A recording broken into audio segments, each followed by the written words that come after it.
Bismillahirrahmanirrahim. Allahumma inna as'aluka bi'anna ashhadu annaka antallah la ilaha illa antal ahadus samadu lam yalid wa lam yulad wa lam yakul lahu kufuwan ahad. Allahumma inna as'aluka hubbak wa hubba man yuhibbuk wal amal alladhi yuballighuna hubbak. Allahumma ja'al hubbak habba ilayya min nafsina wa ahlina wa minal ma'il baridi. InsyaAllah ni antara doa yang Mak rasa kalau kita dapat terus amalkan dalam hidup kita bagus, sangat baik. Doa yang pertama Mak baca tadi memang kalau tengok daripada riwayat-riwayat yang telah yang telah disampaikan kepada kita adalah doa yang dikata doa pembuka ijabah, doa cepat makbul. Mana kalau kita mulakan doa kita baca doa tadi, Allahumma inna as'aluka bi anna ashhadu annaka antallah la ilaha illa antal ahadus samadu alladzi lam yalid wa lam yulad wa lam yakul lahu kufuwan ahad. Jadi daripada riwayat Sunan Abu Dawud, Tirmizi, An-Nasa'i dan Ibnu Majah dari Buraidah radhiyallahu anhu bahawa satu ketika Rasulullah SAW mendengar salah seorang sahabat berdoa dengan lafaz doa yang Mak sebut tadi, maka Rasulullah telah menyambutnya lalu berkata, kau telah memohon kepada Allah dengan nama yang agung, yang mana Allah akan memberikan kurnianya bila diminta dengan nama tersebut, dan Allah akan mengijabahkan seseorang yang berdoa memanggilnya dengan nama tersebut. Jadi kalau kita dapat amalkan, mulakan doa kita insyaAllah dengan lafaz yang Mak baca tadi adalah sangat baik insyaAllah. Dan doa yang kedua Mak baca tadi adalah doa agar kita mendapat dianugerahkan kecintaan oleh Allah Subhanahu Wa Taala kan. Allahumma inna as'aluka hubbak wa hubba man yuhibbuk wal amal alladhi yuballighuna hubbak. Allahumma ja'alna hubbak habba ilayya min nafsina wa ahlina wa minal ma'il baridi. Ya Allah, aku mohon cintamu, cinta orang yang mencintaimu dan amal yang menghantarkan pada cintamu ya Allah. Jadikanlah cintamu lebih kami cintai daripada jiwa kami, keluarga kami dan air yang sangat sejuk di hari yang sangat panas. InsyaAllah mudah-mudahan kita dapat amalkan doa ni dalam hidup kita, mudah-mudahan mendapat berkat daripada Allah SWT dan seterusnya dimakbulkanlah doa kita insyaAllah. Jadi malam ni kalau nak kena Kak Atif punya giliran kan? Kena Kak Atif kan? InsyaAllah. Tapi sebelum Kak Atif tu Mak ingat nak mempergunakan buku ni, buku tafsir Ibn Kathir ni, Mak akan tengok satu ayat daripada surah Fatir. InsyaAllah kita sama-sama tengoklah daripada tafsir Ibn Kathir ni. Ayatnya ialah surah Al-Fatir ayat 32.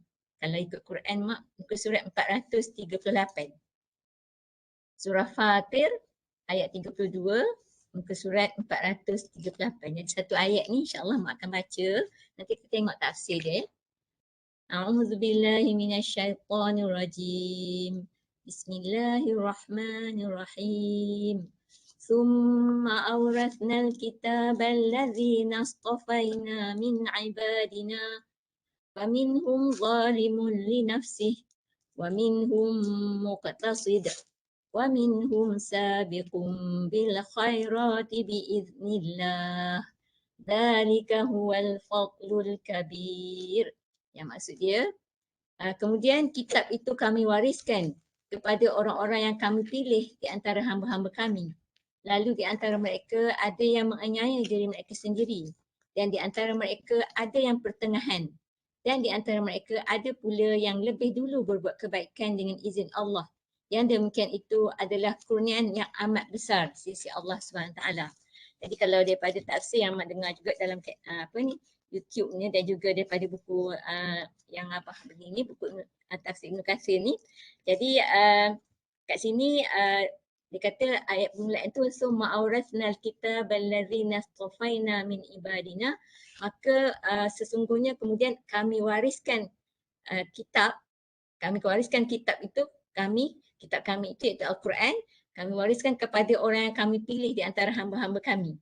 Jadi ada setengah ulama mengatakan bahawa Allah akhirkan kitab Al-Quran ni dan diwariskan kepada umat pilihan iaitu umat Muhammad SAW. Maksudnya kitab-kitab yang dulu-dulu tu bukan Allah sebenarnya boleh je turunkan kitab Al-Quran kepada umat-umat sebelum umat Nabi Muhammad. Tapi Allah bukan sengaja Allah pilih umat Muhammad ni untuk mendapat Al-Quran. Jadi tu sebab dia kata Allah tunda, seolah-olah Allah menunda penurunan Al-Quran ini dan dipilih kepada umat Muhammad SAW. Jadi daripada ayat ini, umat yang diberikan Al-Quran ini, umat Muhammad SAW ini dibagi kepada 3 golongan yang Allah sebut tadi dalam ayat tadi. Faminhum zalimun li nafsih. Lalu di antara mereka ada yang menganiaya diri mereka sendiri. Yang pertama, golongan pertama ialah zalimun li nafsih. Kemudian wa minhum muqtasid. Dan di antara mereka ada yang pertengahan. Ini golongan kedua. Wa minhum muqtasid. Yang diturunkan Al-Quran tadi ada 3 golongan. Yang pertama zalimun li nafsih. Yang kedua wa minhum muqtasid. Dan yang ketiga ialah golongan wa minhum sabiqun bil khairat biiznillah. Iaitu yang ketiga ialah mereka yang dulu berbuat kebaikan dengan izin Allah. Jadi maknanya di sini kalau yang mak dengar tu maknanya dia kata dia bagi penafsiran lah, banyak penafsiran ulama mengenai 3 golongan ini, iaitu golongan zalim, menzalimi diri sendiri, golongan muqtasid dan sabiqun bil khairat. Ada yang mengatakan zalim itu, menzalimi diri sendiri itu ialah mereka melakukan keburukan lebih daripada kebaikan. Orang yang zalimi diri sendiri ialah orang yang melakukan keburukan lebih daripada kebaikan. Orang yang muqtasid, keburukan dia sama dengan kebaikan. Dan golongan yang sabiqun tadi, keburukan dia kurang daripada kebaikan. Maksudnya kebaikan dia lebih banyak daripada keburukan. Itu satu pendapat. Pendapat yang lain perlu mengatakan zalimun li nafsi ni iaitu orang yang melakukan kewajipan dan dosa. Kewajipan pun dia buat, dosa pun dia buat. Mereka ni semua orang beriman kan. Yang kedua ialah golongan muqtasid, ni pandangan yang lain. Yang kedua kata mereka melakukan kewajipan namun mereka tak melakukan yang sunnah-sunnah. Dia buat yang wajib-wajib je, yang sunnah tak buat. Yang ketiga, sabiqun bil khairat ialah mereka melakukan kewajipan dan sunnah-sunnah. Dia buat belaka, maknanya yang sabiqun ni golongan yang ketiga. Ada lagi satu pendapat yang mengatakan zalimun li nafsih ni iaitu zahir dia lebih baik daripada batin dia. Maknanya tengok dari luar nampak baik tapi sebenarnya dalam batin tu ada banyak lagi penyakit-penyakit mazmumah dalam jiwa dia kan. Kemudian golongan muqtasid, zahir dia sama dengan batin. Apa yang kita nampak kat luar begitu dalam batin dia. Dan golongan sabiqun bil khairat ini ialah batin dia lebih hebat daripada zahirnya. Maka di sini kalau kita lihat daripada pendapat Ibnu Abbas, daripada Ali bin Abi Talib berkata dari Ibnu Abbas tentang firman Allah tentang ayat ini tadi, Ibnu Abbas mengatakan summa awrasnal kitabal ladzina astafaina min ibadina, itu Ibnu Abbas mengatakan mereka itu adalah umat Muhammad yang Allah wariskan kepada mereka setiap kitab yang diturunkan oleh Allah. Kitab sini ialah Al-Quran. Dan Ibnu Abbas berkata juga orang yang berlumba-lumba berbuat kebaikan akan masuk syurga tanpa hisap. Golongan yang ketiga Allah sebut tadi. Dan orang yang pertengahan akan masuk syurga dengan rahmat Allah. Dan golongan yang zalimun li nafsih, iaitu orang menganiaya diri sendiri, dan ashabul a'raf, iaitu orang surah Al-A'raf yang duduk kat tengah-tengah di atas benteng Al-A'raf tu, mereka akan masuk syurga dengan syafaat Nabi Muhammad SAW. Itu 3 golongan yang akan mendapat balasan di hari kiamat nanti. Kemudian Imam Ahmad berkata bahawa Abu Darda radhiyallahu anhu berkata, aku mendengar Rasulullah SAW bersabda yang bermaksud adapun orang yang berlumba berbuat kebaikan, mereka adalah orang yang masuk syurga tanpa hisap. Adapun orang yang pertengahan, mereka adalah orang yang dihisap dengan hisap yang ringan. Sedangkan orang yang menganiaya diri sendiri, mereka adalah orang yang ditahan di padang mahsyar dalam waktu yang lama. Kemudian mereka adalah orang yang dikurniai rahmat Allah. Jadi ini kategori dia. Jadi kalau kita ingat sebelum ni kita baca hadis yang kata berlumba-lumbalah kamu mengerjakan kebaikan kan, yang tak ingat siapa punya penyampaian sebelum ni. Jadi maknanya orang yang fastabiqul bil khairat ni mereka akan masuk syurga tanpa hisap. Dan yang pertengahan mereka akan dihisap dengan yang ringan, dan yang zalimun li nafsi mereka akan berada lama di padang mahsyar tapi akhirnya dengan rahmat Allah mereka akan juga masuk syurga. Ini 3 golongan yang orang mukmin yang telah diberi kitab Al-Quran oleh Allah Subhanahu Wa Taala. Jadi kalau ikut satu lagi apa ni Ustaz cakap, kalau kita lihat ayat ini, dia punya penyusunan ya, kita dapati soalan yang mungkin timbul, kenapa golongan zalimun li nafsih ni disebut dulu oleh Allah Subhanahu Wa Taala. Sedangkan golongan yang terbaik ialah golongan sabiqun bil khairat. Jadi Ustaz tu kata pendapat ulama, pertama kerana disebutkan zalimun li nafsih dulu agar golongan zalimun li nafsih ni tidak merasa putus asa daripada rahmat Allah. Sebab dia kalau kita tengok kategori tadi, zalimun li nafsih inilah yang paling banyak buat. Maknanya paling tiga-tiga dia lah yang golongan yang pertama ni lah golongan yang paling banyak kurangnya kan dari sudut pahalanya di sisi Allah SWT. Tapi Allah sebut mereka dulu.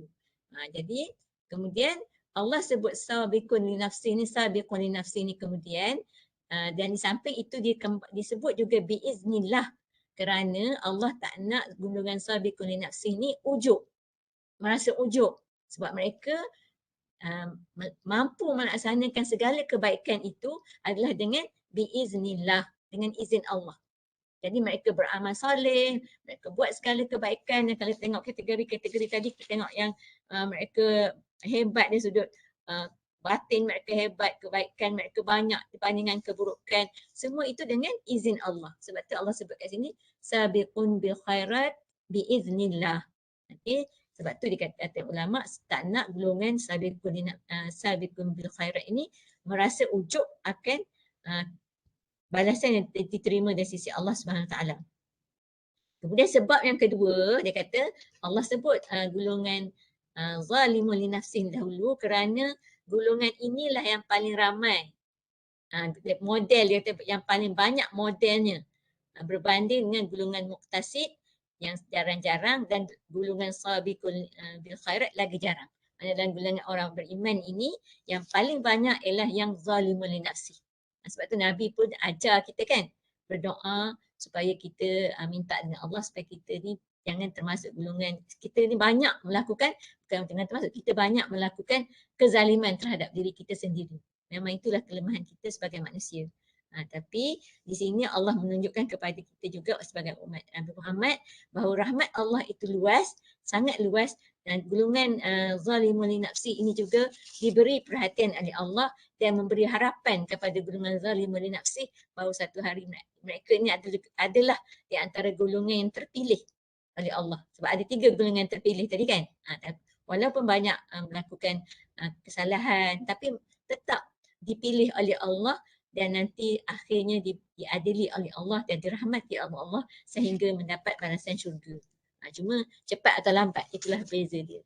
Jadi maknanya daripada satu ayat ni, maksudnya kita boleh fikirlah sama ada kita nak yang mana, macam mana kita boleh baca lagi, mudah-mudahan kita termasuk dalam golongan sabiqun bil khairat. Walaupun golongan tu tak ramai, kita harap kita termasuk dalam golongan yang tak ramai itu. Wallahu a'lam bishawab. Mudah-mudahan apa yang mak dapat sikit daripada petik daripada tafsir ini mudah-mudahan dapat memberi peringatan untuk diri mak sendiri terutamanya dan untuk anak-anak mak dan nanti mak dan cucu-cucu mak. Wallahu a'lam bishawab insya-Allah. Setakat itu je saja. Jadi sekarang ni mak serahkan majlis ni kepada Kak Teh dan Syafiq. Ada Syafiq pun nampak. Kak Teh dan Syafiq. Silakan. Assalamualaikum. Assalamualaikum wabarakatuh. Nak katanya tak berapa nak ready. Dengar tu suara Kak tengok? Dengar. Dengar insya-Allah jelas. Tak berapa nak ready lah kaminya. Tapi insya-Allah ada yang lain yang boleh tambah-tambah kot. Jangan risau. Buku ada. Okey.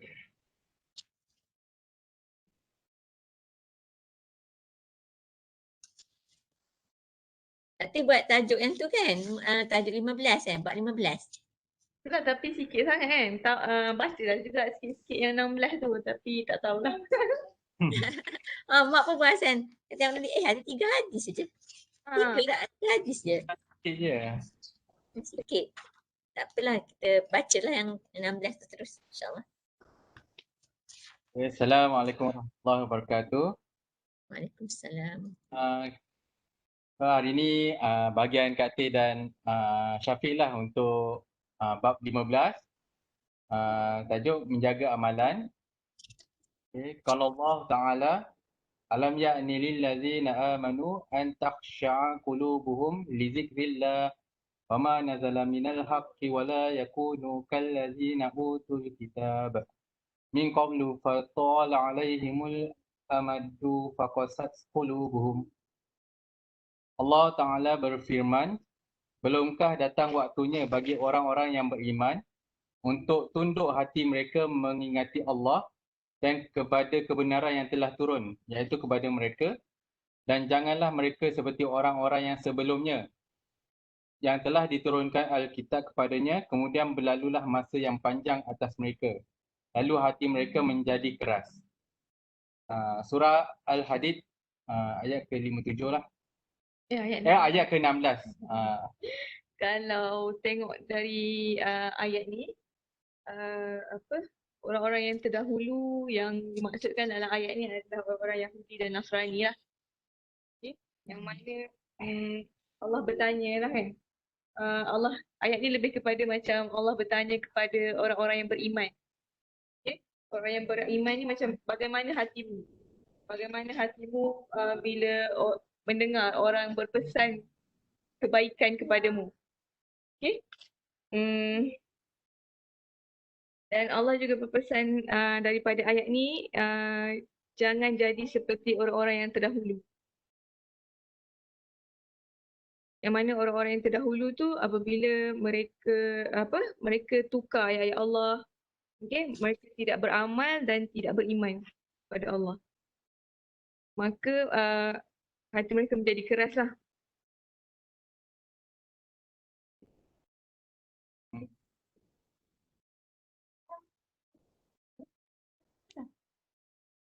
Apa tu kata masuk ini. Sambung.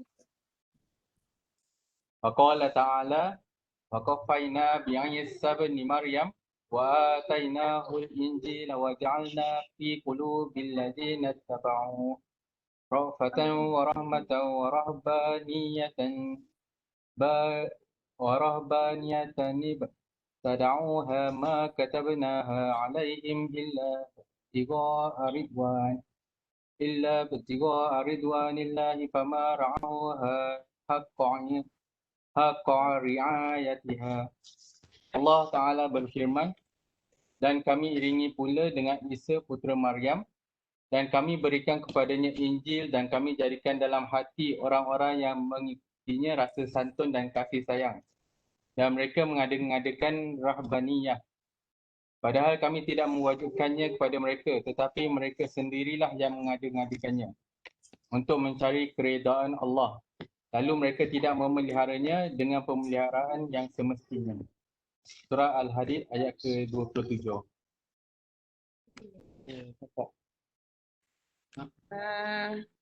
Dalam ayat ni,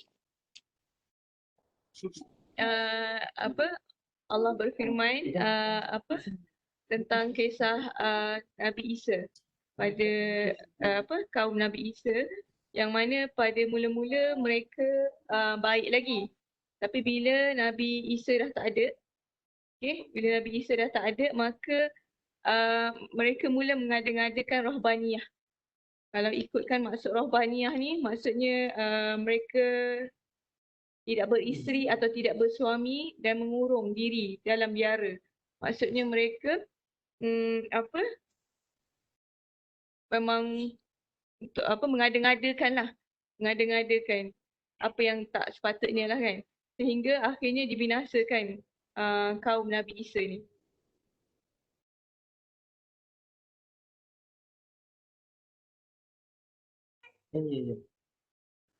Qala ta'ala wa la takunu kallati naqadat qarlaha min ba'di quwwatin ankasa. Allah Ta'ala berfirman, dan janganlah kamu seperti seorang perempuan yang menguraikan benangnya yang sudah dipintal dengan kuat. Surah Al-Nahl ayat ke-92. Ya, okey. An-Nahl ayat 92 ni, dia nak cakapkan tentang kalau kita dah buat ibadah tu, maka kita jangan undur ke belakang. Macam mana perempuan tu yang mana dia dah uraikan benang, dia uraikan benang yang sudah dipintal dengan kuat. Dia dah pintal, lepas tu dia uraikan pula kan. So macam tu juga kita dalam ibadah, kalau dah buat ibadah maka jangan undur ke belakang semula. Sebab tu kita kena doa dengan Allah, ya muqallibal qulub, tsabbit qulubana ala dinik wa ala ta'atik kan.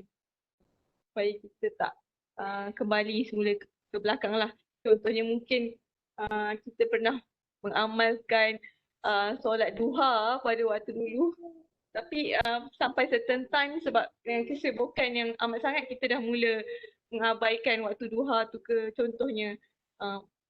Mungkin kita boleh slow-slow start balik ke dengan mengamalkan baliklah amalan yang kita pernah buat. Jangan sampai undur ke belakang dan tinggalkan terus.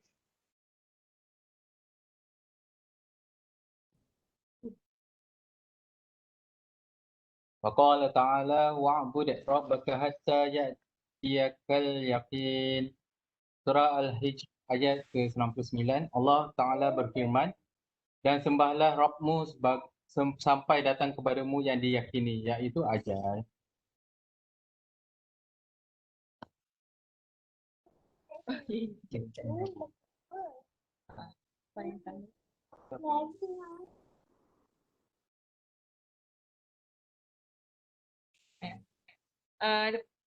Kita sambung kepada hadis 153. Okay, hadis yang pertama dalam bab menjaga amalan.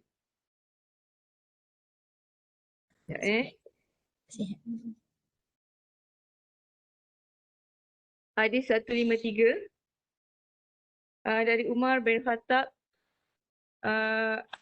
Dia berkata Rasulullah SAW bersabda, barang siapa yang ketiduran dari membacakan hizibnya di waktu malam atau dari sebahagian hizibnya itu, kemudian dia membacanya antara waktu solat subuh dan solat zuhur, maka ditulis untuknya seolah-olah dia membacanya di malam harinya. Okey, hadis riwayat Muslim. Hizib tu adalah amalan rutin. So kalau dekat sini dia cakap barang siapa yang tidur dari membacakan hizibnya, contohnya dia memang selalu mengamalkan amalan rutin solat malam contohnya kan. Sebenarnya kan bila nak cakap pasal tajuk ni rasa macam kerdil sangat sebab saya tak buat pun semua. Banyak yang cakap daripada buatnya kan. Rasa macam tak layak. InsyaAllah tu hari nanti Kak Teh doa lah.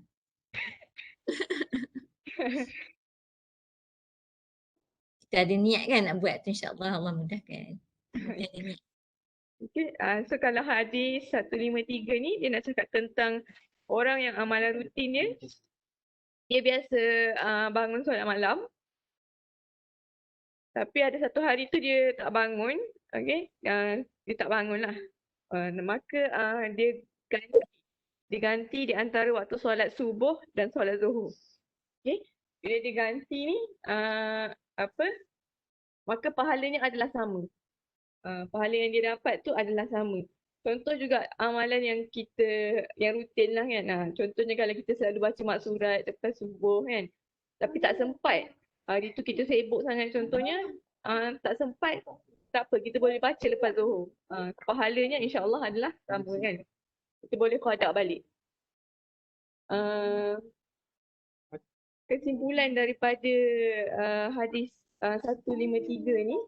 Jangan pernah tinggalkan amalan sunnah yang biasa kita rutinkan. Macam Kak Teh ingat kisah Abah kan. Abah pun kalau solat duha tu kan, mak kata kan. Dalam kereta pun Abah diam sekejap kan. Abah ambil masa sekejap. Betul, kalau travelling tu maksudnya sebab Abah dah jumpa hadis yang solat duha boleh buat sambil driving kan. So Abah kalau jalan tak sibuk lah. Kalau highway tu jatuh hala. Jangan buat jalan hala orang terlangkap. Jalan satu hala, jalan tak sibuk duduk dekat lane slow tu. So Abah akan solat lah.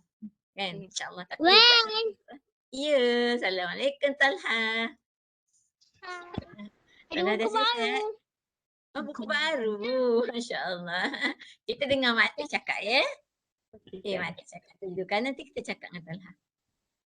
Lepas tu dalam hadis ni juga dia nak cakap jangan bermudah-mudah. Kita ni jangan bermudah-mudah. Sebab syaitan tu akan start mainkan peranan. Contoh kalau kita tak baca maksurat lepas subuh tu kan, kita janganlah macam abaikan terus. Kita jangan abaikan terus, kita kena cakap kat diri kita, aku akan baca lepas Zuhur ni. Malah aku akan tambah lagi dengan baca sebab nak macam bagi punishment kat diri lah kan. Malah aku akan tambah lagi dengan baca 2 muka surat Quran ke contohnya. Maka kat situ syaitan akan kalah lah. Sebab sebenarnya syaitan yang melalaikan kita agaknya kan waktu pagi tu menyebabkan kita tak sempat ke. Maka jangan bermudah-mudah lah dengan amalan tu kan yang kita dah buat. Moga-moga ayat ni mampulah jadi inspirasi untuk kita lakukan lebih banyak amalan sunat dan istiqamah sebab pahala dia banyak lah. Walaupun kita tak sempat, kita ganti waktu lain, Allah bagi pahala yang sama. Allah. Hadis seterusnya. Dari Abdullah bin Amr bin Al-Ash, dia berkata Rasulullah sallallahu alaihi wasallam bersabda, "Hai Abdullah, janganlah engkau seperti si fulan itu. Dulu ia bangun untuk solat malam, kemudian sekarang dia meninggalkan bangun malam." Tafakun alaih. Okay. Kalau tengok hadis yang ke-154 ni. Hadis yang ke-154 ni. Pentingnya untuk kita mendekati orang-orang yang berilmu supaya kita boleh dibimbing oleh mereka. Kalau tengok dekat sini Abdullah bin Amr bin Al-Ash ni, okay, Rasulullah nasihatkan dia. Sebab dia dekat dengan orang-orang berilmu, kan? Maka Rasulullah nasihatkan dia jangan jadi seperti si fulan. Okay? Sebab kalau seperti yang kita tahu sebelum-sebelum ni, tak ingatlah siapa yang pernah baca, tapi ada kan sebelum ni kan yang mana kita tahu Abdullah ni kalau beribadah dia sangat committed lah. Yang mana Nazri baca dah dia. Nazri baca. Masa ke Muhammad kan? Masa dia orang balik Muhammad, minggu Muhammad. Nak sebut takut salah pula. Hadis panjang. Panjang. Abdullah ni yang mana dia beribadah sampai tak sentuh isteri dia kan.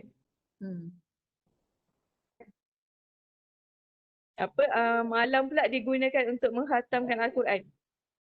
Setiap malam dia khatam Al-Quran kan. Siang dia puasa sunat. Maka Rasulullah panggil, sampai akhirnya Rasulullah panggil dia dan bagi arahan kepada dia. Jangan jadi seperti si fulan. Si fulan ni tidak disebutkan nama. Kalau ikut ada yang cakap kebanyakannya tak disebutkan nama lah. Sebab sebenarnya tak disebutkan nama ni sebab kita nak tunjukkan attitude dia sahaja. Bukan sampai nak memburukkan dia lah kan. Tapi memang kalau kita sebagai seorang guru sebenarnya kita digalakkan untuk melakukan perbandingan.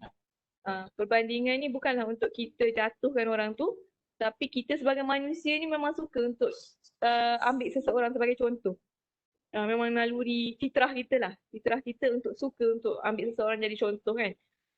Contoh kita suka tengok mak dengan abah kan, kita nak jadi macam mak dengan abah contoh kan. Maka kita ni memang suka dijadi nak seseorang jadi contoh pada kita. Dan dalam masa yang sama kalau kita orang jadikan kita sebagai contoh pun lagi banyaklah pahala kita kan. Tapi kalau kita tengok dalam cerita Abdullah bin Amr bin Al-Ash ni, dia terlalu bersemangat kan. Dia terlalu bersemangat. Maka Rasulullah panggil dia sebab janganlah terlalu bersemangat macam tu, sebab kalau orang yang bersemangat sangat ni maka akhirnya dia akan penat. Dia akan cepat penat lah. Maka kita boleh tengok Nabi tawarkan amalan yang paling ringan pada Abdullah ni kan. Nabi cakap puasa 3 kali sehari sebulan, yang mana kebaikan dia akan digandakan dengan 10. Sama dengan 30 hari. Tapi yang ni yang digandakan dengan 10 ni puasa hari putih Mai. Patut biasa dengar macam tu lah. Tapi memang kita orang Islam ni kalau kita buat satu benda Allah bagi buat kebaikan, Allah ganti kata 10 kan. Kalau kita niat boleh dapat 1, kalau kita laksanakan dapat 10 kali ganda. Tak tahulah berpandukan dari situ kan, tanya orang yang lebih arif kat Kelung macam mana bur kan. Kalau kita nak buat kejahatan, niat tak dapat apa-apa. Kan kalau kita buat dapat 1. Kan. Jadi ini mungkin tak berpandukan dari situlah, maknanya dapat kita buat puasa tu dapat 10 kali ganda. Macam 10 hari seolah-olah macam tu. 10 hari. So Hmm. Rasulullah kata 3 hari sebulan dah macam dapat, kalau kita konsisten buat setiap bulan, dah umpama setahun lah kita puasa kan. Allahu a'lam. Kita pergi kepada hadis yang terakhir untuk bab jaga amalan.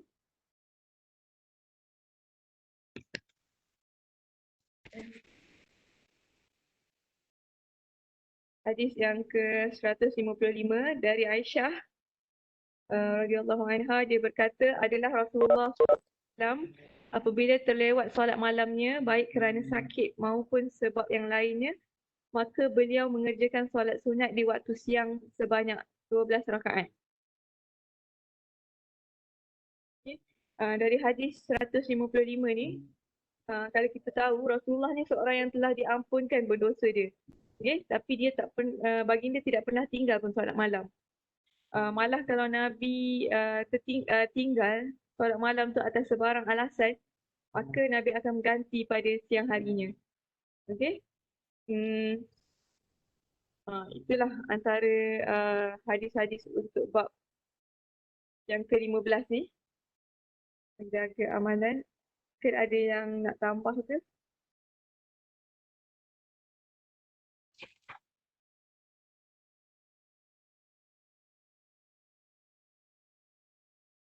Tapi sebagai conclusionnya, kita kembali kepada bab istiqamah hari itulah. Sebab jenis-jenis amalan yang disukai Allah adalah berterusan, walaupun sedikit kan. Tapi bila kita buat sikit-sikit tu, sebab pahalanya, kalau bila kita tak buat tu, pahala dia masih ada lah. Sebab tu kalau boleh, kita cubalah apa yang contoh mak kata sedekah hari Jumaat tu kan. Mungkinlah ada satu daripada 10 Jumaat tu terlupa, insya-Allah kita akan dapat pahala yang sama jugalah, insya-Allah. Kalau kita ikhlas.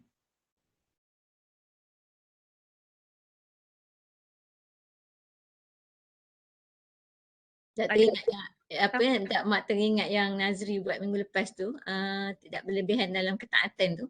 Maksudnya memang kalau kita tengok hidup kita ni sebenarnya tak pernah berlebihan kan. Kurang tu banyak lah kan, kurang berlebihan. Cuma macam kita tengok kisah siapa tadi? Sahabat Nabi yang Abdullah bin Al-As tu, dia terlebih dia tu sebab dia buat lebih daripada macam menampuk tambah apa yang Rasulullah buat. Rasulullah buat tu dah kita nampak memang dah hebat lah kan, sampai semayang buka kaki semua tu, tapi dia tambah lagi. Kalau sebab tu macam Rasulullah ada sebut juga, maksud macam puasa tu terbaiklah puasa Nabi Daud kan, bukan puasa hari-hari. Sebab nanti takut bila kita dah berusia tua, kita dah tak larat nak buat, jadi kita macam muda kita semangat lah, kita buat setiap hari, baca Quran setiap malam, kita khatam contohnya kan.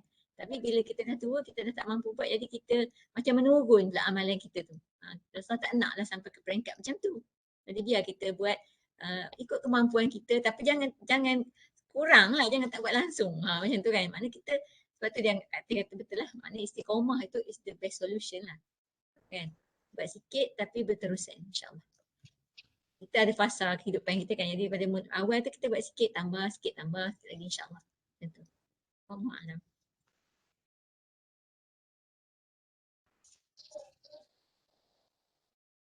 Boleh pergi pada bab seterusnya ke mak? Ada siapa nak tambah? Long nak tambah ke apa?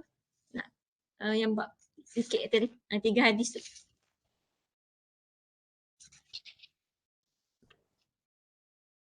Tak ada. Boleh kot kat atas tambah. Teruskan tambah. Terus bab 16, perintah menjaga sunnah dan adab-adabnya. Qala Allah Ta'ala, wa ma atakumur rasulu fakhuzuhu wa ma nahakum anhu fantahu. Allah Subhanahu Wa Ta'ala berfirman, apa yang diberikan Rasul kepadamu maka terimalah, dan apa yang dilarangnya bagimu maka tinggalkanlah. Surah Al-Hajj ayat ke-7.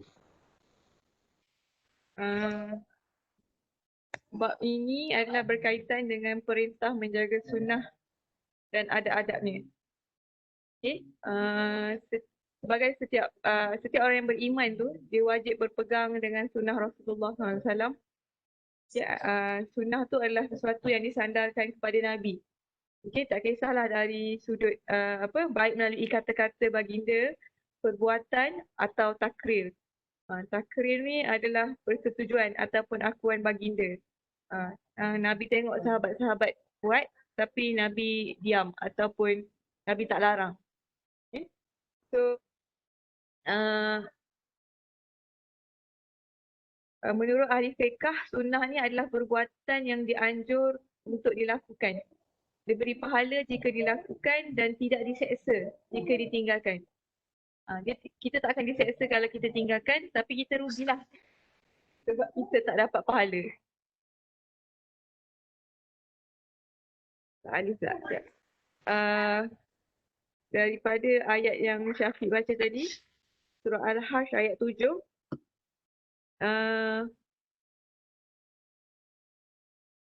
Ayat ini turun Al-Hajj ayat 7.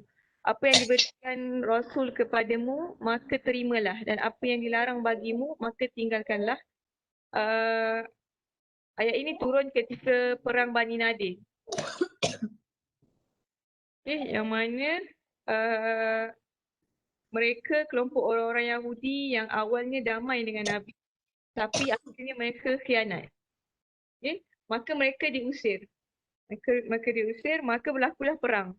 Bila berlaku perang dan berlakunya pembagian harta dekat situ, maka bila berlaku pembahagian harta tu, mereka pertikaikan.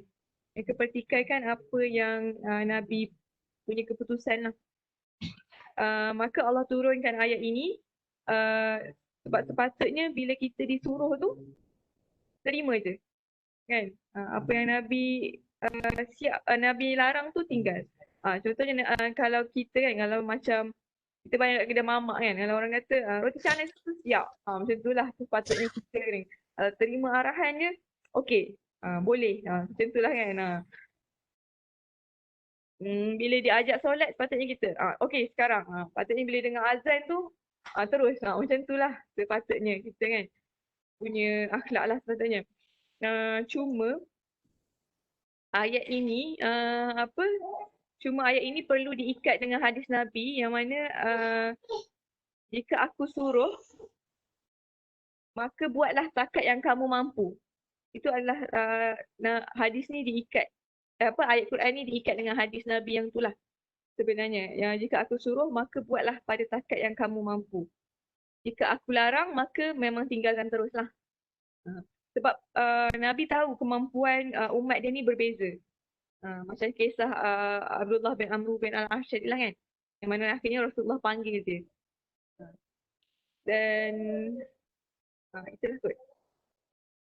Kalau ikutkan sambungan ayat ni, Allah remind dekat akhir ayat ni yang mana wattaqullah innallaha syadidul iqab. Allah mengingatkan kita bahawa azab Allah tu sangatlah pedih. Kalau kita tak buat apa yang Nabi suruh dan tak tinggalkan apa yang Nabi larang. Dan kalau kita tengok azab yang paling ringan tu adalah bila dekat kiamat nanti kan. Kat neraka tu apabila kita pakai sandal dari bara api, otak kita mendidih. Bukan otak kita lah, na'udzubillah min zalik. Takut pula kan. Otak mendidih lah bila pakai sandal tu kan. Mestilah kita tak nak kena azab yang pedih tu. Maka kalau tak nak, maka eloklah kita ikut apa yang dalam surah Al-Hajj ni lah, ayat 7 ni.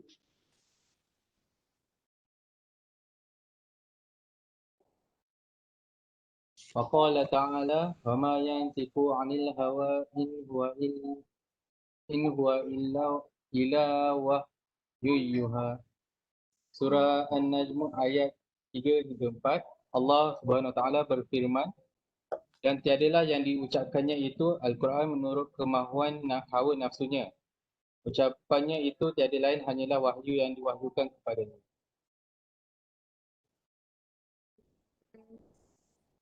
Kalau kita tengok ayat An-Najm ayat 3 sampai 4 ni, sampai hari ini pun masih ada lagi orang yang cakap Nabi itu perbuatannya mengikut hawa nafsunya, kan?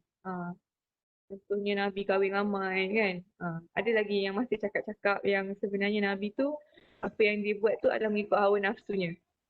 Maka ucapannya itu tiada lain hanyalah wahyu yang diwahyukan kepadanya.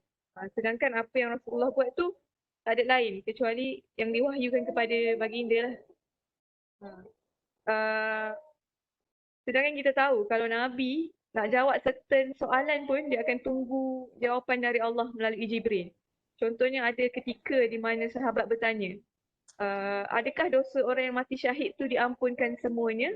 Ada orang tanya pada Rasulullah, kan, sahabat tanya. Maka Rasulullah jawab ya. Tapi kemudian Nabi panggil semula sahabat tu. Nabi panggil semula sahabat tu setelah dibisik oleh Jibril. Yang mana Rasulullah sambung semula. Rasulullah cakap illa dain. Kecuali hutang. Kan? Orang yang mati syahid, orang yang mati syahid tu diampunkan segala dosanya illa dain. Kecuali dia punya hutang.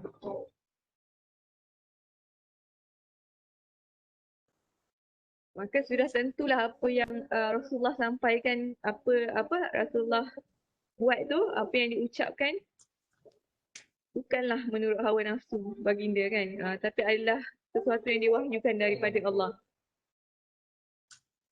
Ayat seterusnya surah Al-Imran ayat 31. Qul in kuntum tuhibbunallaha fattabi'uni yuhibbukumullahu wa yaghfir lakum dzunubakum. Okey.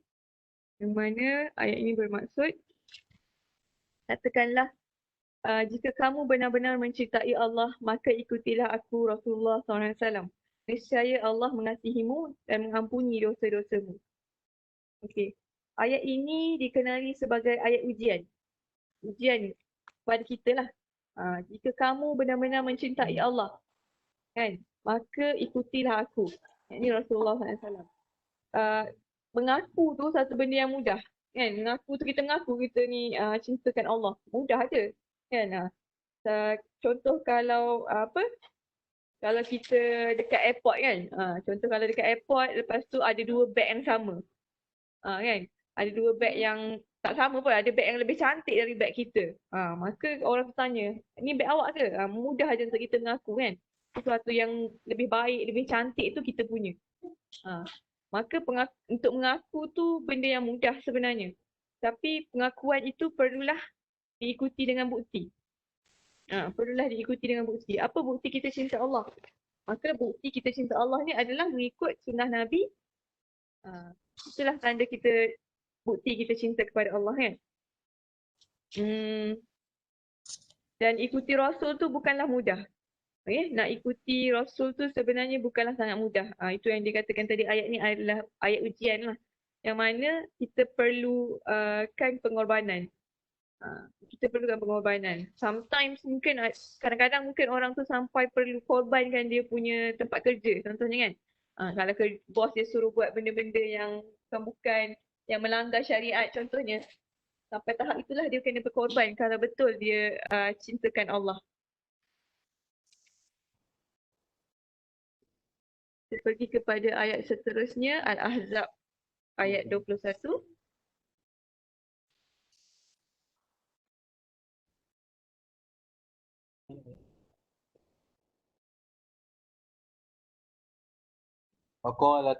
وقال تعالى لقد كان لكم في رسول الله أسوة حسنة لمن كان يرجو الله واليوم الآخر. Allah Subhanahu Wa Taala berfirman, sesungguhnya telah ada pada diri Rasulullah Sallallahu Alaihi Wasallam itu suri teladan yang baik bagimu, iaitu bagi orang yang mengharap rahmat Allah dan kedatangan hari kiamat. Kalau tengok Al-Ahzab, surah Al-Ahzab ayat 21 ni, ayat ini menjadi asas utama kepada kewajipan mencontohi Nabi dalam semua perkara. Okay. Sebab kita ni, macam kata cakap tadi lah, kita suka melihat contoh, kan.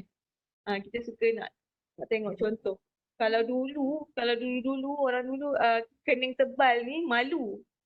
Orang dulu kan kening tebal malu. Tapi kalau sekarang semua orang nak kening tebal. Tak ada dah yang nak kening nipis. Tak ada orang dah nak macam tu kan. Sebab kita nak kening macam tu sebab kita macam ikut Fulan, ikut si Fulan tu lah. Contoh selalunya influencer lah kan. Tengok kening Nilofa ke contohnya nak jadi macam tu contoh. Itu contoh lah. Sebab kita ni manusia memang suka tengok contoh. Disebabkan naluri manusia itu suka mencontohi, maka Allah hantarkan Nabi sebagai sebaik-baik contoh untuk kita. Okey? Tapi tidak semua orang nak terima. Tak semua orang nak terima contoh yang terbaik yang Allah dah bagi kan. Hanya buat orang yang beriman sahaja, yang mana Allah cakap dekat sini, iaitu bagi orang yang mengharapkan rahmat Allah dan kedatangan hari kiamat. Maka dua golongan ni sahaja yang akan menjadikan Rasulullah itu sebagai contoh teladan yang baik. Ayat seterusnya.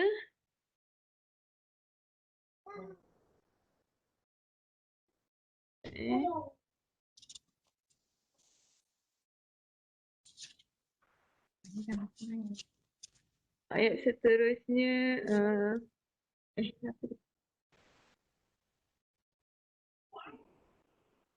Surah An-Nisa ayat 65. Waqala ta'ala fala warabbika la yu'minuna hatta yuhaqqimuka fima shajara bainahum summa la yajidu fi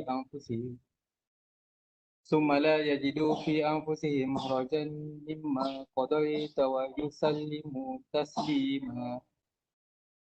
Allah Subhanahu Wa Taala berfirman, maka demi Rabbmu, mereka pada hakikatnya tidak beriman sehingga mereka menjadikan kamu hakim terhadap perkara yang mereka perselisihkan. Kemudian mereka tidak merasa dalam hati mereka sesuatu keberatan terhadap perutusan yang kamu berikan dan mereka menerima dengan sepenuhnya. Kalau kita tengok dalam surah An-Nisa ayat 65. Fala wa rabbika. Allah bersumpah ke engkau benar-benar beriman. Kalau kita tengok dalam Al-Quran ni, ada dua kali je Allah bersumpah. Ini adalah ayat yang pertama dan ayat yang kedua adalah dalam surah Az-Zariyat ayat 23. Dua kali je Allah bersumpah dengan dirinya sendiri. Maka surah An-Nisa ayat 65 ni menjadi dalil asas wajibnya kita ikut undang-undang Allah dan terima dengan sepenuh hati.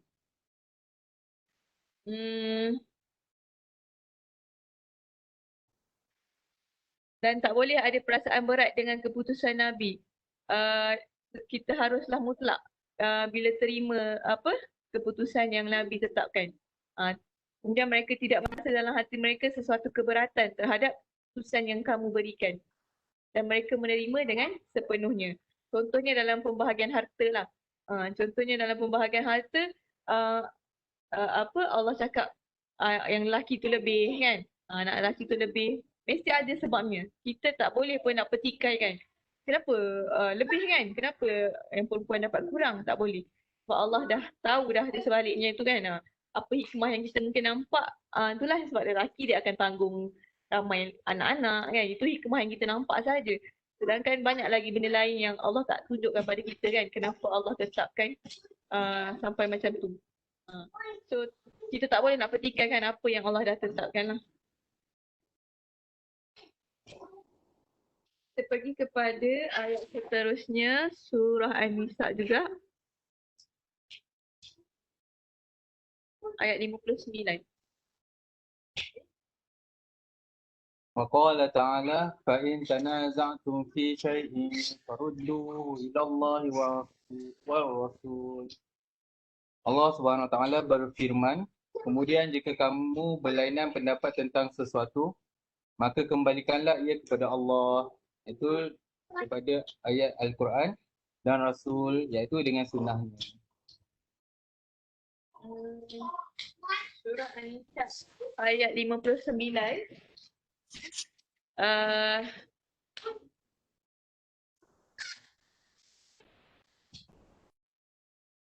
Surah An-Nisa ayat 59 ni, ayat ini menjadi dalil bahawa wajibnya kita merujuk kepada dua asas, iaitu Al-Quran dan juga sunnah Nabi.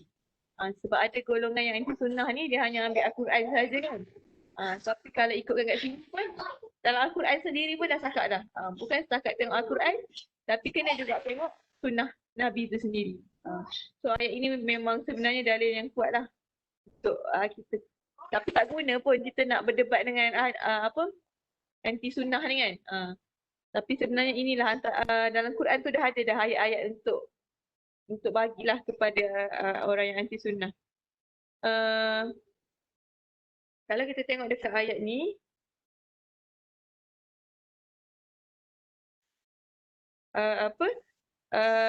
kita perlulah taat kepada Allah, Rasul dan ulul amri. Okay? Dan jika ada pertikaian, maka kembalilah kepada Allah dan Rasul.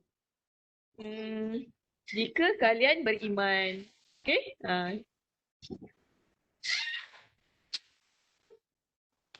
Ayat seterusnya, An-Nisa ayat 80. Para ulama berkata, maksudnya adalah kembali kepada Al-Quran dan As-Sunnah. Allah Subhanahu Wa Taala berfirman, barang siapa mentaati Rasul, maka ia telah benar-benar mentaati Allah.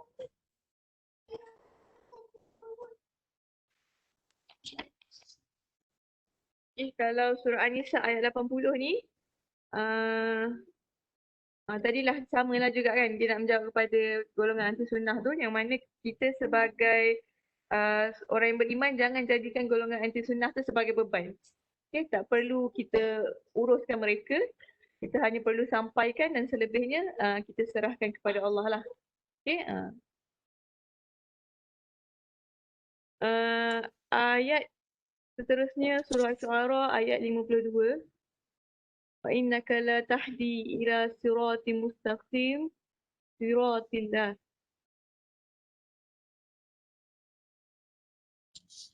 Al-Syu'ara ayat 52, yang mana Allah cerita tentang hakikat dakwah Nabi yang ajak manusia ke jalan yang lurus. Dan sesungguhnya kamu benar-benar memberi petunjuk kepada jalan yang lurus. Allah tu memang hakikat dakwah dia adalah mengajak manusia ke jalan yang lurus. Seterusnya adalah surah An-Nur ayat 63. An-Nur ayat 63.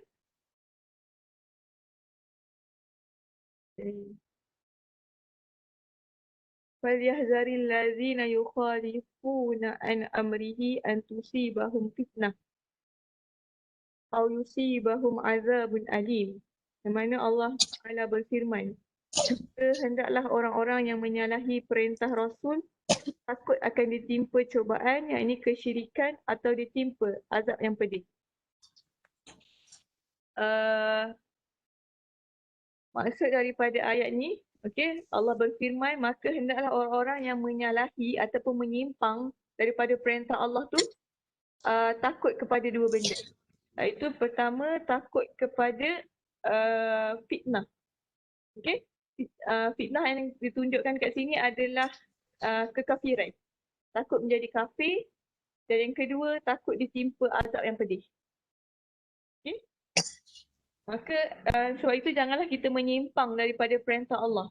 Sebab kita takut dua benda. Yang pertama, kita takut kita jadi kafir. Yang kedua, kita takut kita ditimpa azab yang pedih.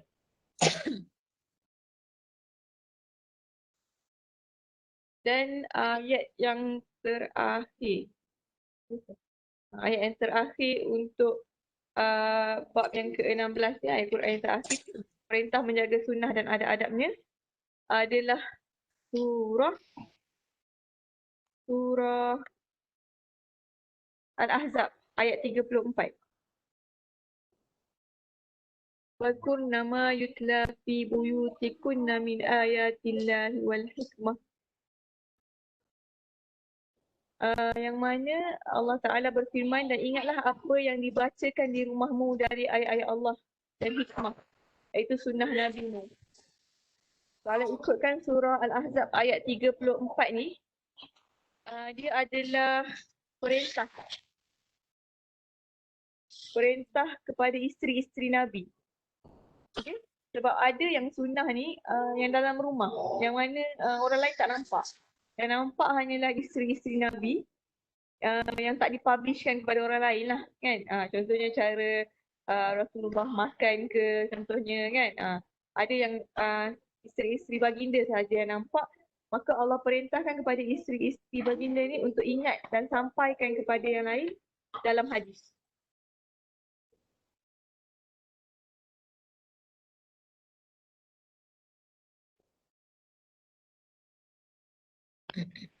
Okay, so kita pergi kepada hadis yang pertama untuk bab sunnah ni. Okay, bab sunnah dan adab-adabnya ni. Hmm.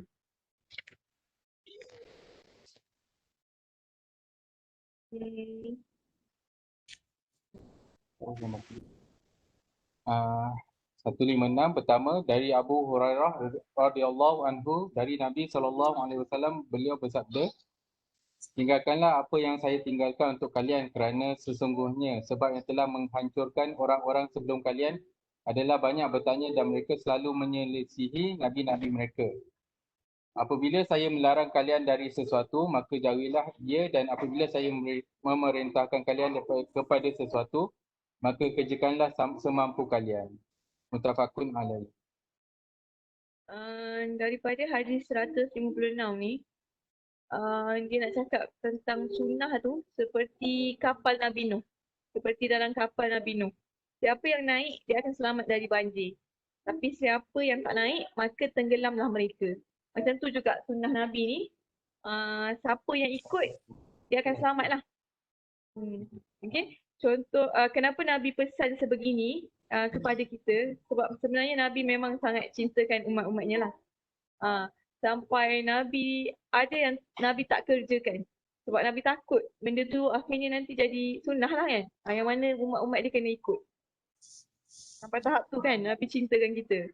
Kalau ikutkan Nabi nak buat je lah kan. Tapi sebab dia fikirkan kita ni, yang kita takkan mampu nak buat. Yang dia solat malam tiap-tiap malam tu pun kita tak mampu.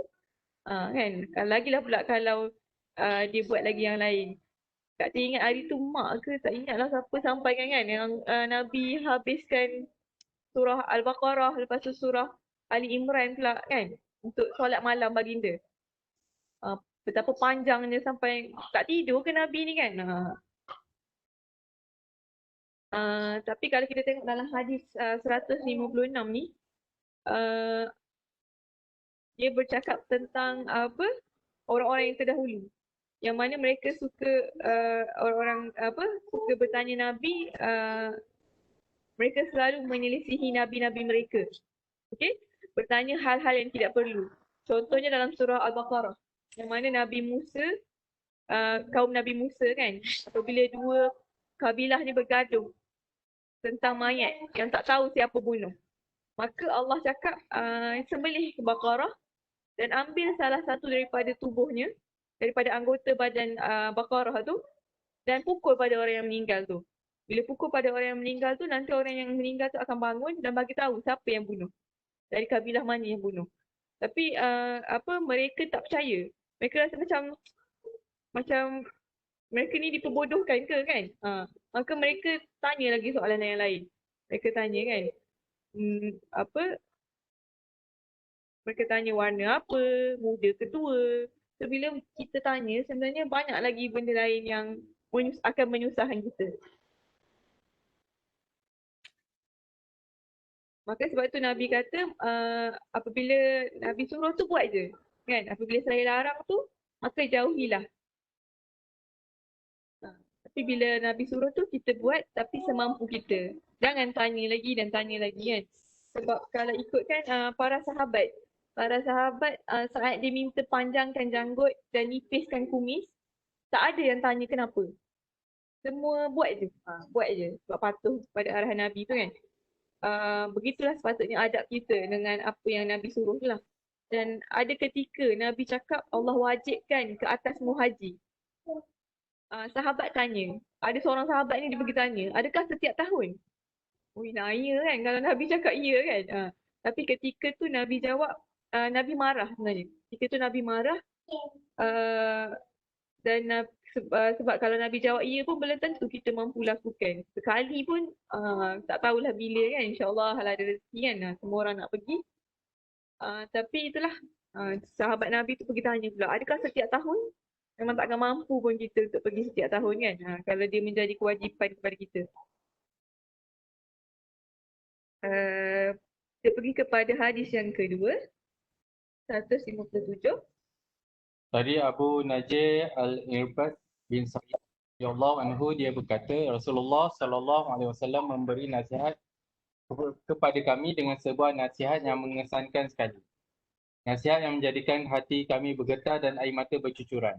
Kami berkata, wahai Rasulullah, sepertinya ini nasihat perpisahan. Kerana itu berilah kami nasihat. Beliau bersabda, aku wasiatkan kepada kalian untuk selalu bertakwa kepada Allah Subhanahu Wa Taala, mendengar dan taat kepada pemimpin, meskipun yang memimpin kalian seorang budak Habsyah. Sesungguhnya barang siapa di antara kalian yang hidup sesudahku akan melihat perselisihan yang sangat banyak. Hendaklah kalian berpegang teguh kepada sunnahku dan sunnah Khulafa Ar-Rasyidin yang diberi petunjuk. Gigitlah kuat-kuat sunnah itu dengan gigi geraham dan jauhilah oleh kalian perkara-perkara yang baru, iaitu bid'ah, kerana sesungguhnya setiap bid'ah adalah sesat. Hadis riwayat Abu Daud dan Tirmizi. Hadis yang ke-157 ni, dalam hadis ni kita dapat melihat wasiat Nabi yang dari hati. Okay, wasiat Nabi yang dari hati, yang mana nasihat yang mampu membuatkan hati bergetar, air mata bercucuran, kan? Memang wasiat Nabi yang dari hati lah. Dan sampai sahabat Nabi tanya kan, wahai Rasulullah, sepertinya ini nasihat perpisahan. Kerana itu berilah kami nasihat. Sebab kita tahu kalau kita tahulah itu nasihat yang terakhir, rasanya macam mana kita? Kan? Kalau kita tahulah itu adalah hari terakhir seseorang itu dengan kita kan. Macam mana agaknya kita mesti tak nak. Kan? Kita mesti nak suruh dia cakap je dengan kita, sampaikan segala-galanya kan. Maka sebab itulah sahabat Rasulullah ni cakap, kerana itu berilah kami nasihat. Maka Rasulullah nasihatkan dua benda. Rasulullah cakap, hendaklah kalian selalu bertakwa kepada Allah. Yang kedua, mendengar dan taat kepada pemimpin. Meskipun pemimpin tu adalah daripada budak Habsyah. Kalau budak Habsyah ni sebenarnya rambut dia, kenapa Rasulullah sebut dekat sini? Sebab budak Habsyah ni rambut dia kerinting, kulitnya hitam. Mungkin setengah kita tak akan respect pun lah kan. Kalau orang tu rambutnya kerinting, kulitnya hitam. Tapi Rasulullah cakap dekat sini, kita kenalah dengar dan taat kepada pemimpin. Meskipun yang memimpin kalian tu seorang budak Habsyah. Kemudian Rasulullah cakap lagi,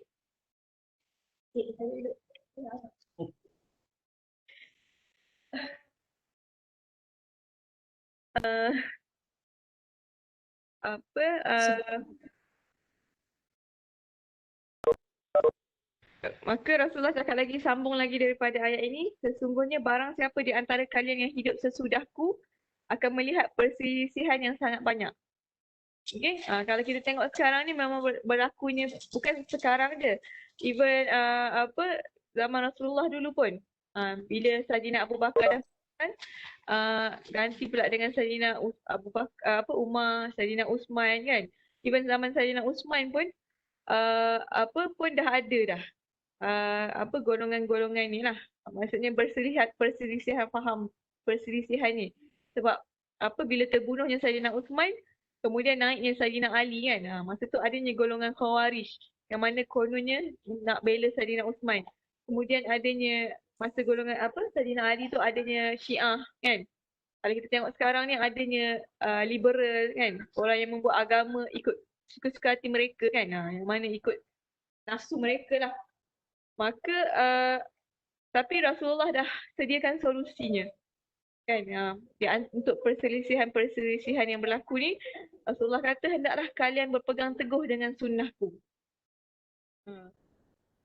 Gigitlah kuat-kuat sunnah itu dengan gigi geraham. Dan akhir sekali Rasulullah remind, janganlah membuat mereka-reka dalam sesuatu perkara dalam ibadah kan. Sebab semuanya itu adalah bid'ah.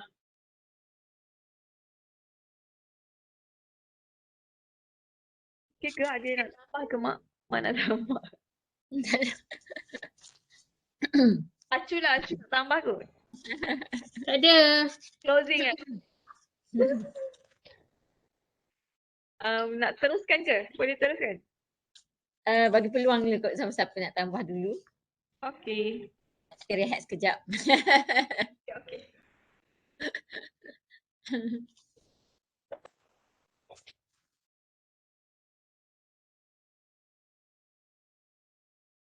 Silakan. Cinta Rasul. Macam mana nak pupuk cinta Rasul dan jiwa kita, cinta Allah Subhanahu Wa Taala. Tadi kan mulakan dengan doa mak tadi. Allahumma inni as'aluka hubbak. Allahumma inna as'aluka hubbak wa hubba man yuhibbuk. Itu antara doa lah kan yang kita nak supaya Allah, aku mohon cintamu ya Allah. Dan salah satu cinta nak sampai cinta Allah ni adalah dengan mencintai Rasul. Sebab kalau siapa cinta Rasul, maknanya dia cinta Allah. Dan bagi mak ni, mak adik lah yang biasa dengar cakap mak mengadu dengan adik. Mak macam selama ni memang sebut cinta Allah dan cinta Rasul. Tapi macam tak boleh, tak ada kayu ukur. Kita sebut je, saya cinta Allah, saya cinta Rasul. Tapi bila kita dah berhadapan dengan orang yang kita sayang meninggalkan kita rasa kita cinta sangat kat dia. Kita kalau boleh nak jumpa lah, kalau boleh nak meninggal itu juga nak jumpa dia sebab rindu kan contohnya. Lama makin rindu, makin teringat. Jadi kita rasa cintanya kat dia. Tapi bila kita teringat hadis Nabi daripada ayat-ayat Al-Quran yang mana Allah kata cintalah Allah. Macam ayat tadi pun, doa tadi. Kita cinta Allah lebih, jadikanlah cinta kepadamu ya Allah lebih dari aku cinta diriku sendiri, daripada ahli-ahli keluargaku. Jadi maksudnya walaupun makna itu mendalamnya cinta kita kepada keluarga kita, kepada orang yang kita sayang, kepada suami kita contohnya kan. Jadi maksudnya cinta Allah tu kena lebih dalam lagi. Jadi macam kita macam nampak kayu ukur tu. Dulu macam kita rasa cinta Allah, okey aku cinta Allah. Kayu ukur tu tak perasan lagi. Tapi sekarang kita ada, oh ya Allah ya Tuhan aku, jauh yang lagi nak sampai. Sebab cinta yang mendalam pada suami tu sangat dalam rasa. Tapi cinta Allah tu kena lebih lagi. Jadi macam mana nak capai cinta yang lebih tu, kita nak usaha. Banyak lagi benda kena buat. Allah alam mak kalau duduk kat kubur tu fikir macam tu. Kan? Maksudnya macam anak-anak mak mungkin gitu juga cinta kat abah, sayang kat abah kan. Jadi maknanya kita kena cinta. Sekarang ada keluarga, cinta keluarga kita. Tapi bila orang tu tak ada, kita lagi nampak kayu ukur. Kan? Allah alam lah maksudnya. Tapi kalau kita tengok apa ayat Al-Quran yang Kak baca semua tadi, memang kita kena pupuk cinta kepada Rasulullah SAW ni bersungguh-sungguh nak kenal dia. Jadi mak rasa kadang-kadang terfikir nak buat sirah dengan keluarga. Tapi maksudnya kita ada masa sangat sikit, sangat suntuk. Tapi sebenarnya kita kena pupuk cinta kepada Rasulullah. Cara bagaimana tu kita kena fikir bersama. Dan nanti fikir kita baca buku sirah lah sama-sama supaya kita betul-betul cinta kepada Rasulullah. Dan sebab kita cinta Rasulullah, cinta kepada Allah. Dan memanglah kita cinta kepada orang keliling kita, cinta kerana Allah kan. Barulah cinta tu betul-betul cinta yang suci. Allah alam sikitlah lontaran ni mak, bukanlah nak cakap lebih. Mungkin Long boleh tambah ke ataupun Kak Long ke atau Buraidah ke. Atau sesiapa lah yang pernah rasa dicintai dan mencintai.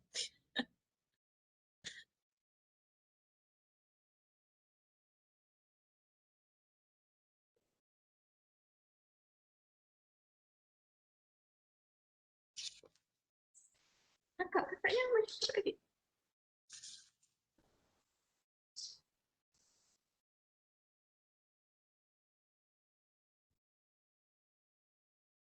Cakaplah.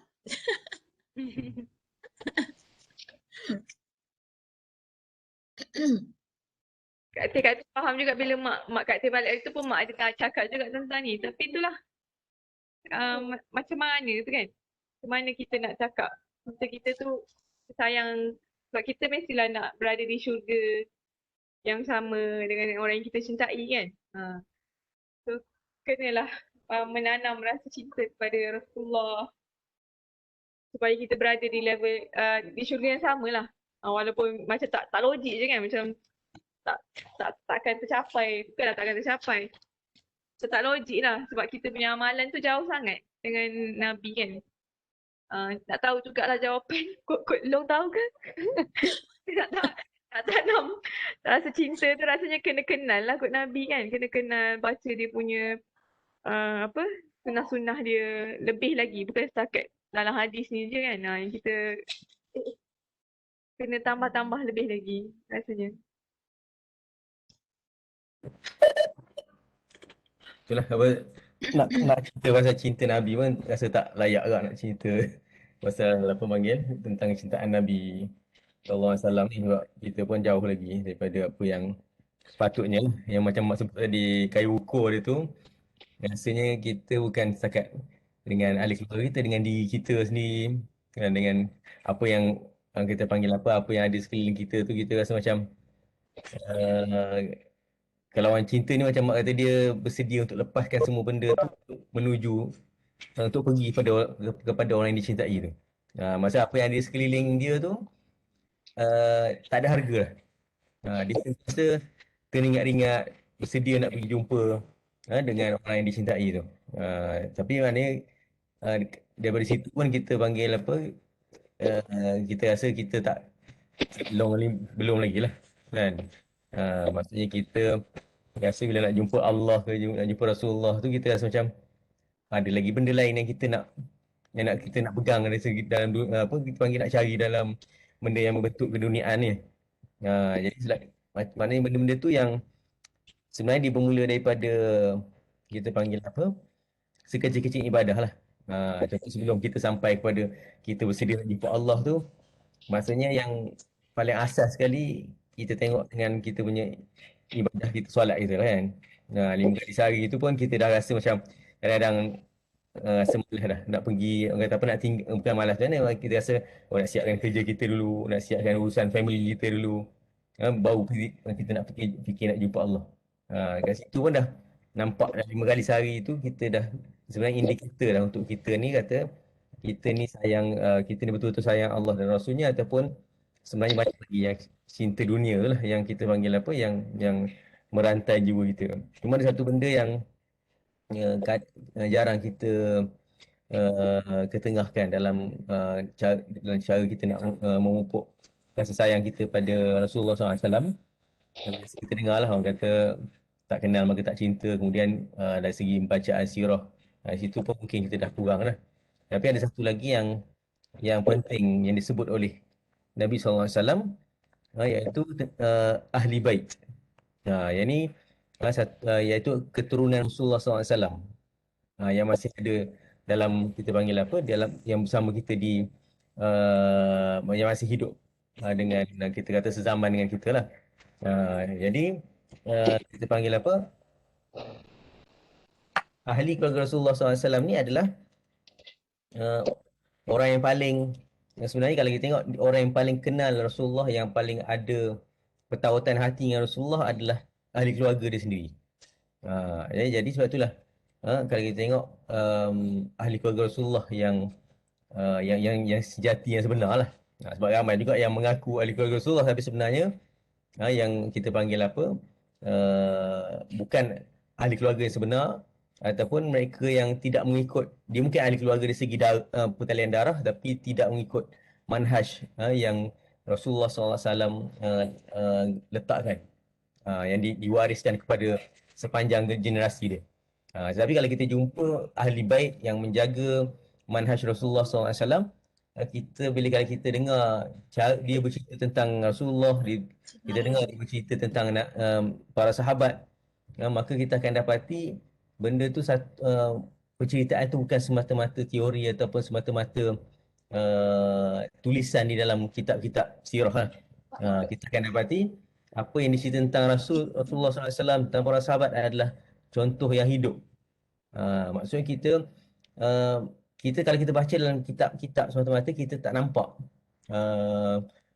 kita kata apa bagaimana contoh sebenar benda tu kata dijalankan ataupun dilaksanakan oleh Rasulullah SAW. Tetapi bila disampaikan oleh ahli keluarga Rasulullah SAW, yang faham, yang kenal keturunan dia, maka dia akan dapati apa yang ada dalam kitab tu bila diceritakan, kita akan sampai kepada jiwa kita. Jadi sebab itulah kita panggil apa ahli bait ataupun aitrah. Dan Nabi dalam satu hadis pun Nabi sallallahu alaihi wasallam kata apabila timbul zaman fitnah ni, dua perkara yang menjadi pegangannya, iaitu kitabullah wa itrati. Kitab Allah SWT dan juga ahli keturunan aku. Cuma sebabkan oleh isu yang berlaku pada dalam dunia umat Islam ni, kerana ada sekumpulan yang menggunakan kita panggil apa, sentimen ahli bait tadi untuk menegakkan golongan yang kita kata apa, yang menyalahi ahli sunnah, iaitu Syiah. Jadi kita sebagai ahli sunnah, kita tak boleh mensyiahkan semua ahli bait dan ataupun menerima semua Syiah. Itulah maksudnya kita sebagai ahli sunnah wal jamaah yang sebenar, kita perlu membezakan yang ni Syiah, yang ni ahli bait. Sebab kalau kita tak boleh membezakan dan kita tolak semua, kita akan kehilangan kita panggil apa, roh sirah Nabi Muhammad sallallahu alaihi wasallam tadi. Tapi kalau kita terima semua sampai dengan Syiah kita terima, maka kita akan menolak para sahabat pula. Sebab Syiah ni dia punya manhaj dia adalah menolak para sahabat. Dia hanya terima ahli bait saja. Para sahabat bagi dia semua fasik dan ditolak. Jadi benda tu adalah kita panggil kalau kita nak cerita dari segi sejarahnya panjanglah.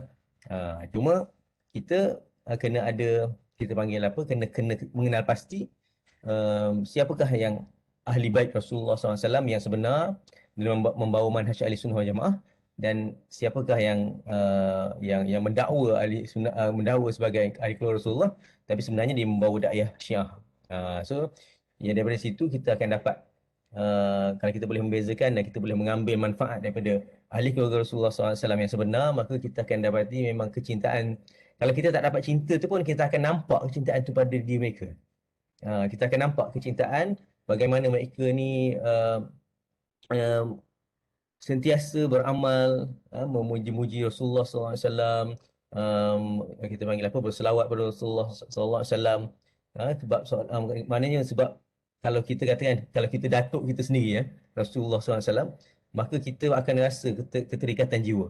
Jadi kalau kita tengok golongan ahli bait ni, kita akan nampak di dalam pengamalan mereka itu rasa kita panggil apa, izzah ataupun kemuliaan bersambung nasab dengan Rasulullah SAW. Jadi itu salah satu cara lah. Mungkin jarang disebut lah. Jarang disebut bagaimana nak mendatangkan cinta pada Rasulullah SAW adalah dengan mendekati ahli bait dia. Mendekati ahli bait Rasulullah SAW yang sebenar, yang bawa manhaj ahli sunnah wal jamaah. Jadi itulah antara insya-Allah yang mungkin kita boleh tengok lah. Dan biasanya kalau secara kesimpulannya kita tanya kat mana yang ramai, yang selalu kita sebut di Yaman lah. Kerana kalau tengok di Yaman ni, keturunan Rasulullah SAW ni dia menjaga manhaj ahli sunnah wal jamaah lagi. Dan kalau ada yang tersilap ataupun yang tergelincir kepada Syiah pun, dia adalah kita panggil apa, Syiah yang ringan lah, Syiah Zaidiyah dia panggil. Dia bukan Syiah yang macam Iran. Syiah Iran tu dia tak ada kaitan dengan Rasulullah pun. Kita pun tahu Iran kan Parsi, bukannya ada keturunan Arab pun. Tetapi dia mengambil manhaj Syiah dan mengaku bahawa dia adalah pencinta sebenar kepada Rasulullah SAW. Tapi itu adalah kita panggil apa, cinta politik lah.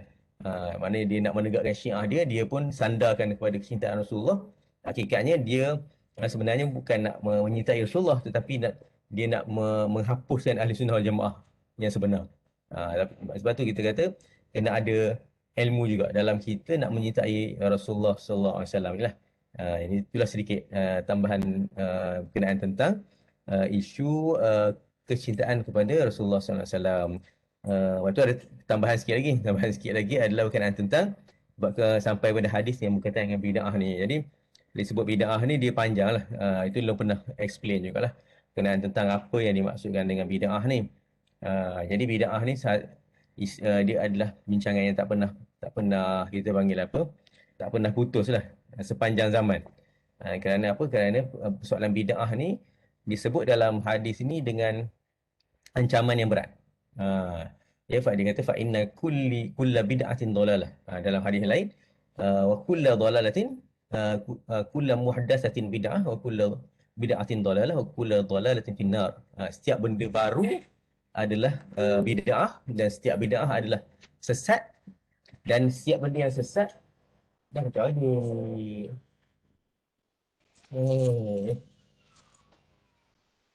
Dah tidur.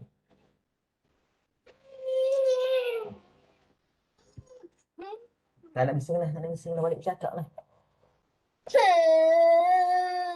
Tak apalah, sambung kat cerita. Kat dia mood cakap.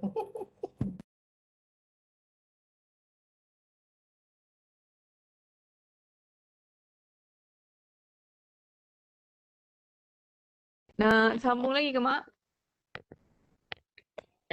Dah 10.50 dah. Esok orang kerja kan.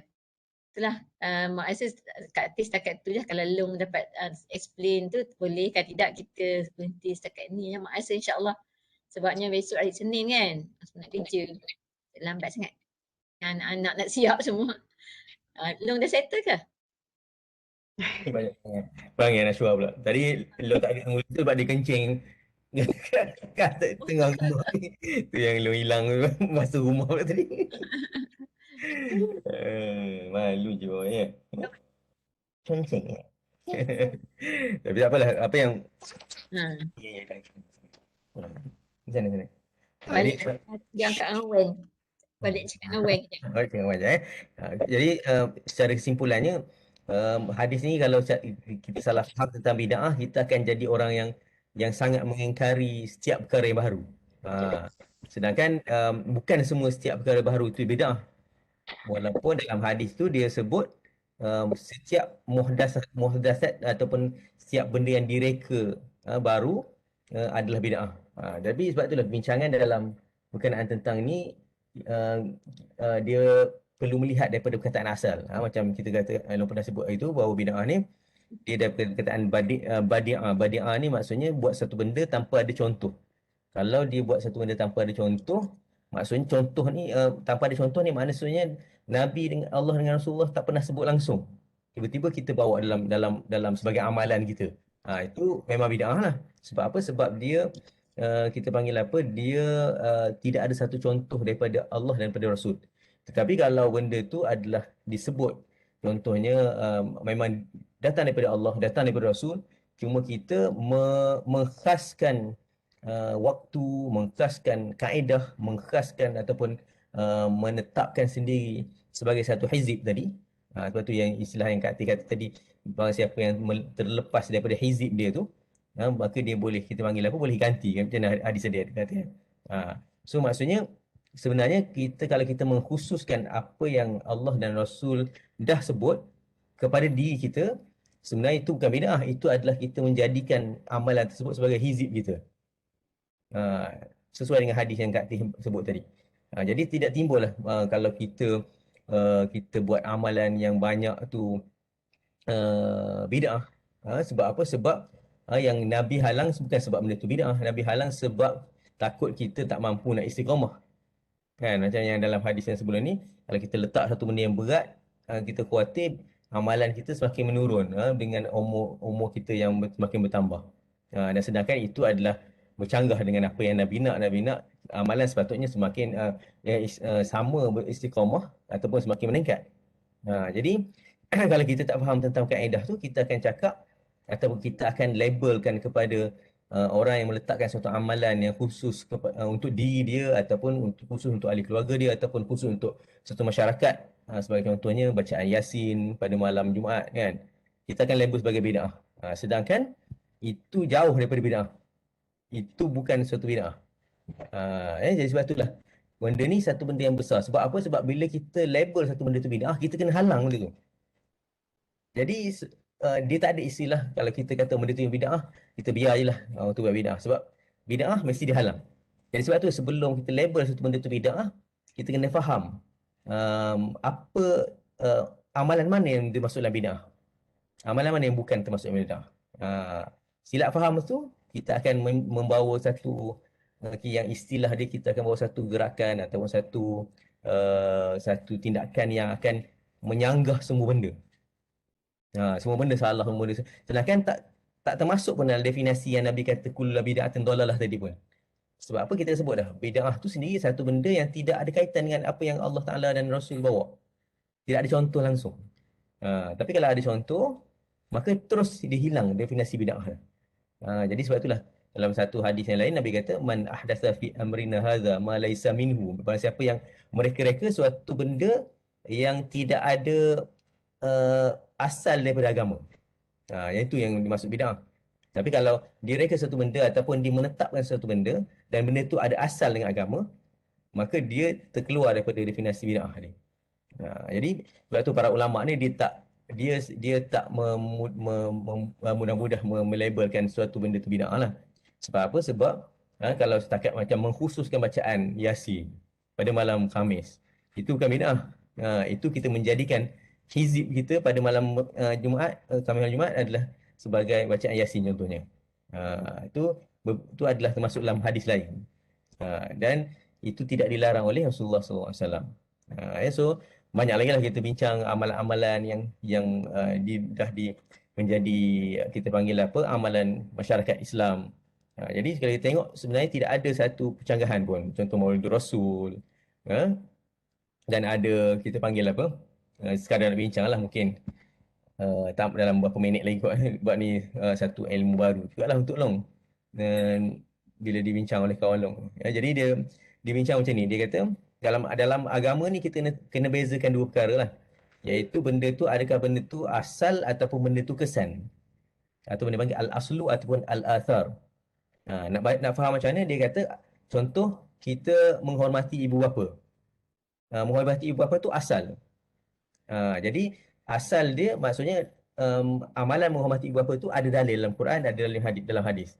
Tetapi kesan daripada kita menyayangi ibu bapa kita, sebagai contoh kita cium tapak tangan dia, kita cium pipi dia, kita muliakan dia, kita bagi dia makan dulu, kita tak duduk melainkan selepas dia duduk. Benda tu tak perlukan dalil sebab benda tu adalah kesan daripada asal tadi. Jadi sama macam kalau kita kata orang yang merayakan Maulid Rasulullah. Tak timbul orang kata ada dalil tak nak menyambut Maulid ni. Sebab apa? Sebab sambutan kepada Maulid ataupun sambutan kepada hari kelahiran Rasulullah itu adalah asar ataupun kesan daripada asal kecintaan kepada Rasulullah SAW. Ataupun asal daripada ayat-ayat Quran yang Kak Teh baca tadi semua kan. Maksudnya itu adalah asal dia. Jadi asar dia ataupun kesan dia, contohnya kita menyambut Maulid Rasul, kita melazimi membaca kitab sirah, kita mewajibkan diri kita selawat berapa kali sehari contohnya. Itu adalah kita panggil kesan daripada kecintaan tadi.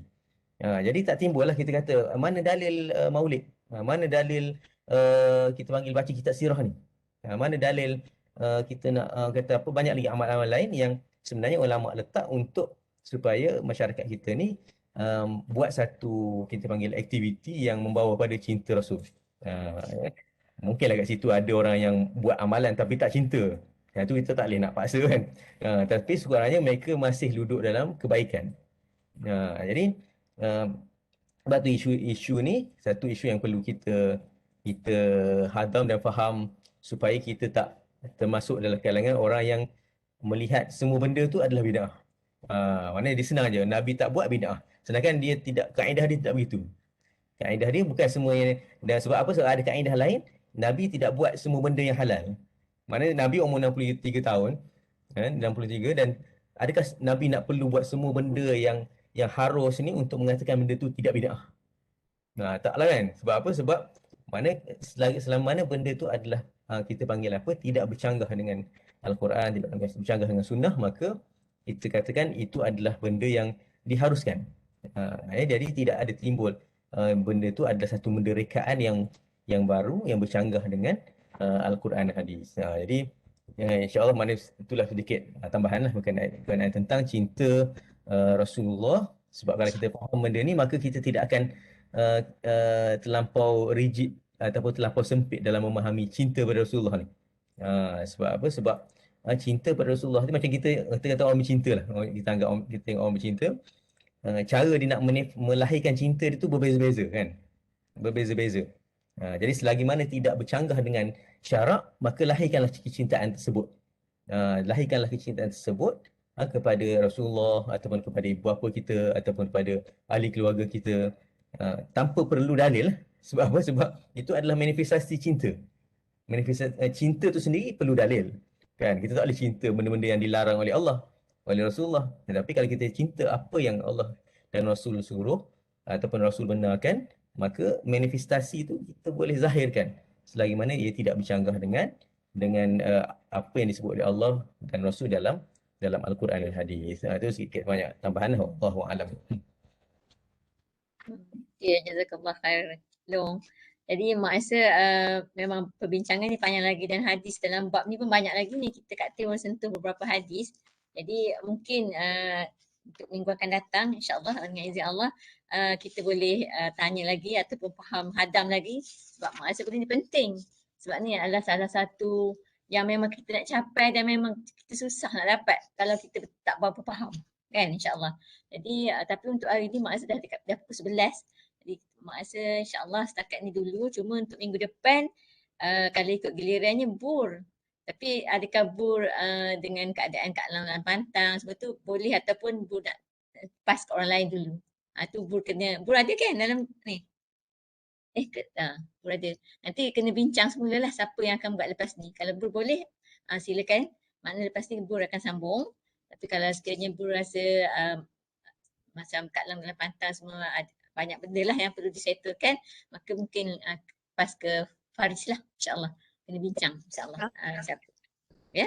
Jadi untuk malam ni mak rasa kita tutup dulu majlis kita dengan membaca surah Al-As dan juga tasbih kifarah insyaAllah. Bismillahirrahmanirrahim.